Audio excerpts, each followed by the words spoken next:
কখনো কখনো সমুদ্র এতটাই উত্তাল হয় যে বিশাল ঢেউ আকাশ ছুঁতে চায়। তখন মনে হয় কোনোভাবে এত বড় জাহাজ বাঁচতে পারবে না। কিন্তু আশ্চর্যের ব্যাপার হলো, ক্রুজ শিপগুলো এমনভাবে ডিজাইন করা হয় যে তারা সেই বিশাল ঢেউ ভেদ করে এগিয়ে যেতে পারে। প্রথমত, শিপের ভি আকৃতির হাল ডিজাইন ঢেউয়ের ধাক্কা কমিয়ে দেয়।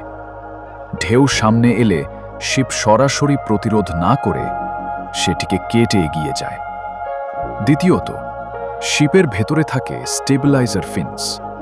এগুলো ডানার মতো পানির নিচে ছড়িয়ে যায়, যা ভারসাম্য রক্ষা করে এবং জাহাজকে একপাশে অতিরিক্ত হেলে পড়তে দেয় না। তৃতীয়ত, আধুনিক শিপে আছে শক্তিশালী ওয়েদার রেডার। আগে থেকেই ঝড়ের দিক ও ঢেউয়ের উচ্চতা মাপা যায়। ফলে ক্যাপ্টেন ঠিক করে নিতে পারেন কোন পথে গেলে শিপ নিরাপদে যাবে।